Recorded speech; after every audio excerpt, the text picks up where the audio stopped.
Say yes to new beginnings. Yes. Say yes to new beginnings. Yes. Say yes to... Now, how did your real estate journey begin and what prompted it? Okay, well, at a point in my life, even though it's difficult for a lot of people to believe, I was not really into all this real estate stuff. And amazingly, I studied building technology and quantity surveying. That's that's actually my discipline. I studied building technology and quantity surveying. And it's amazing that, religion is so terrible. I tell people that religion is more dangerous than the devil because church can ruin your life. So a lot of us, we don't understand God. We understand religion. Christianity is not a religion, it's a way of life, it's a relationship with God. But what many people do is they practice religion, and religion has destroyed them. And it almost destroyed me. But my story began in 1997. I got born again as a teenager, became a pastor at the age of 21, did the ministry now for 32 years. In 1997, I got married and my frustration began. When you are a single man, there are some things you can get away with. But I learned by a terrible experience that you don't try to get married as a poor man because there is no romance without finance. And you need money to fund the love. And when a woman tells you, I love you the way you are, I love you the way you are, does not mean I love you to remain the way you are. So 1997, got married. 1998, while expecting the birth of my first child, the more the pregnancy was growing, the more my frustration and my depression was growing. Because the thought of hospital bill, the thought of money to take care of a child, I was just being depressed on a daily basis.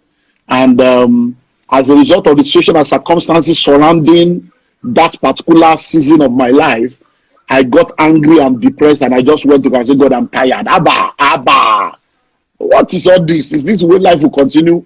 I want to be free from poverty. Show me the way. I'm tired. And then that was how my journey began. So for 8 months, God took me through an encounter in His Word from Genesis to Revelation, showing me the secret of wealth creation.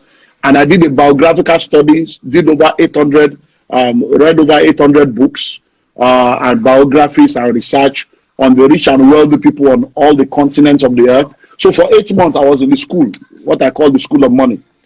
And after 8 months, I came out transformed, even though my finances were still the same, but because change starts from the inside. I came out knowing fully well that I can never be poor again, even though I was still physically, financially, but I just knew. And what were the things I learned? Number one, I realized that salary is slavery. I realized that only 2% of the world's richest population or the world rich people are salary earners, and they are high net worth executives. So I knew from there that number one, if I was ever going to be free from poverty, I need to be delivered from salary spirit and salary mentality.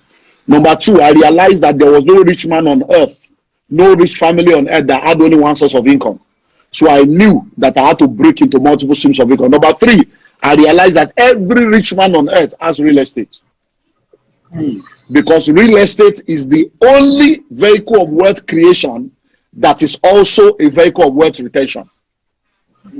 Businesses can help you create wealth, stock market can help you create wealth, intellectual property can help you create wealth, IT, but the only one that will help you to create and retain it is real estate. So when people make money in all different areas, they use real estate to tie down the money and retain the wealth. So you are rich financially, but you are wealthy by assets. So real estate becomes the asset for wealth valuation. So when I realized that, I'm like, I need to make adjustments. And that's how I started planning to. Note the word, planning to. So 98, I'm planning to. 99, I'm planning to. 2000, I'm planning to. As at this time, I had known about it. I have even started teaching it, but I still did not buy.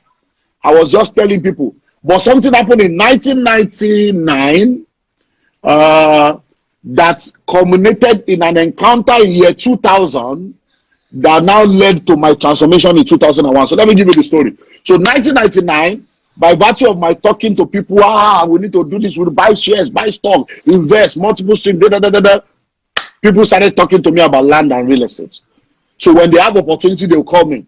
So a friend of mine called me, they were going into, that was when the Lekki started, Morocco became Lekki, you remove Lekki phase 1, phase 2. That was the time, so a friend of mine said they have this land that they are selling, And he told me the price. I said, oh, no problem. When he told me the price, I actually had cash in my account to buy 3 plots.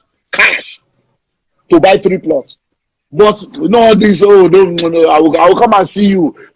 Just this lackadaisical, lack of action, lack of intentionality, lack of focus, this, disjointed way of life that people live without focus. I was also like that. I had the money, but I didn't buy. At the end of the day, I spent the money helping people, doing all kinds of things that I couldn't even account for. But one thing I did, which is characteristic of who I am, is anything I know, I like to share with people. I don't hide information. I share. I release. So I went to my printing press, and I have a relationship with the printing press where I do business with them. I own a publishing house, but then I was starting out in the publishing, studying the publishing industry and investing in other printing press before I started my publishing house. So this was 99. So I went there and I told a lot of people there about the opportunity. They are selling land in this Lekki place. So So people listening, and I left. So fast forward 2020, year 2000. So year 2000, I was at the fuel station in Maryland. I moved into the fuel station. I was driving this Mercedes-Benz 200 that one of my friends gave to me then. So I was driving the Benz. I just entered to buy fuel. Then the man parked behind me, came out. Bless you, sir, bless you, sir, bless you, sir. Hold on, sir. He ran to his car, opened the boot, brought out a briefcase, brought out a checkbook, and came to me. What name should I write on the check? And I'm like, hello, who are you? He said, oh, so I said, my name is Olumide. So he wrote, and he gave me a fat check. The check he gave to me, I don't want to mention prices, but the land, when I spoke to them, I told them I had money for 3 plots. The money he gave to me was just 100,000 naira less than the money for 3 plots. Wow. That's the money was. So he was giving me money for almost 3 plots of land when I spoke to him in 99. So he gave me, I said, sorry, who are you? And he said, you don't know me. That when you came to the printing press last year, you told us about a land that I bought 1 acre in that place. And right now, I have just sold 3 plots of the land, and I have started building on 1 plot, and I'm moving into my house this December. So when he said that, I'm like, what? And you know the last thing he said, I know you must have like 10 acres in that place. You're a rich man now. And he gave me that. So you know how you cannot say the truth, you cannot lie. I said, I just laughed. I couldn't tell him I didn't have. But that day, I was like, what? So I said, what happened? So he told me that he was supposed to go to America. His brother has sent money to boost his account in Nigeria. You know the way we do in those days now, to go to America, they will put money in your account. So the brother sent money from America to boost his account, but they didn't give him visa. And that when they did not give him the visa, he told the advisor, well, since they didn't give visa, there's nothing I can do. I give the money to you and your family to settle yourself in Nigeria. He said, so he was still thinking of what to do with the money when the money was in the account when I came. So immediately I said that, he called the people and he bought 1 acre. Wow. When he was selling 3 plots, he was selling 3 plots. In fact, I don't want to mention price, but it's just like you bought something for 200,000 and you are selling for 3 million. Wow. Within 1 year. Wow. You know what? When I left the fuel station, I parked immediately after the fuel station and I started crying. True life story. Because it just suddenly dawned on me how, in our place, they say people are Agberu Soko. That means they are the people that will say, Oshodi, they will load the bus, but they are not leaving the park. They will load the bus to Oshodi, load the bus to Ibadan, load the bus to Akure, but they are not leaving the park. And in the church, we used to say that you should not be a signboard leading people to heaven and you are not going to heaven. I was crying because I'm like, Olumide, see your life. You are telling people to buy land. You had money to buy. You did not buy.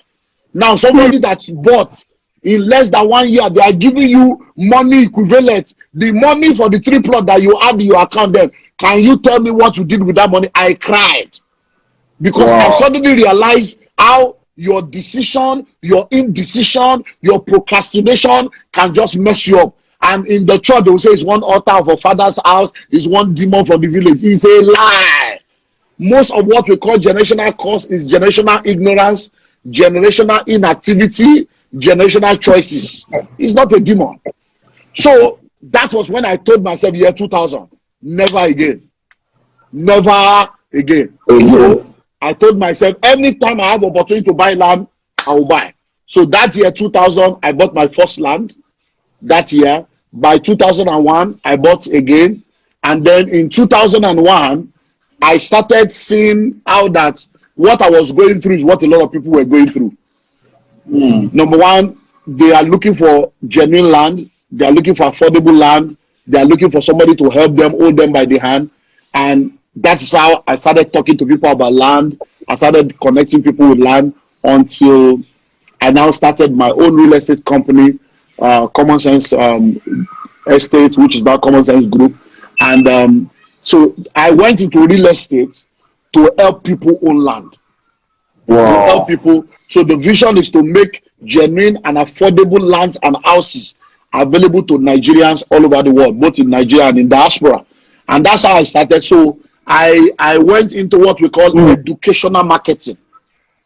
So I started doing free seminars every month so that I can educate people in order for them to see the reason why they should be intentional about owning land. Because see, for those of you that believe in God and say you're a Christian, when you are actually a tenant, you are involved in idolatry. I call it the idolatry of tenancy, because there are only three people you call Lord. Jesus is Lord, your landlord is Lord, and the judge is Lord. And the reason why they are called Lord is because the power of life and death is in their hand. The judge can sentence you to death. Without a roof over your head, your life is finished. So when you now claim that you are serving Jesus as your Lord and you still have a landlord, that means you have two lords that you are serving. You are actually involved in what I call the idolatry of tenancy. And if you say the earth is the Lord and the fullness thereof, can't he give you one plot? If the earth is the Lord, ordinary one plot, he give you. So when we say God told Abraham, I'm giving you when God told Abraham he's giving him the promised land, is a land, promised land, na land matter. So promised land is about land. So if you are a believer, you say the earth is the Lord, and you want to enter promised land and you don't have a land, then you are involved in idolatry. You know why? Because faith is land. Whosoever owns the land determines the fate of the land. If you are born in Afghanistan, you are most likely a Muslim. If you are born in Iraq, you are most likely a Muslim. If you are born in Saudi, you are most likely a Muslim. If you are born in Europe, you are most likely a Christian. If you are born in America, you are most likely. So you find out that whosoever owns the land determines the fate of the land. So land matter is my area. And that's how I started. And then so I started educational marketing, educating people, helping people to own land. And then I started training and raising other people to do the same, because the housing deficit in Nigeria is multiple millions and we need more people. And over the years, we've helped thousands of people to become landowners, hundreds of people, if not over 1,000, to become house owners. We've been able to raise a lot of other real estate companies that are doing amazingly well in the market. So a lot of the big names you hear out there, they are all people that I mentored and raised in real estate. So that's my story.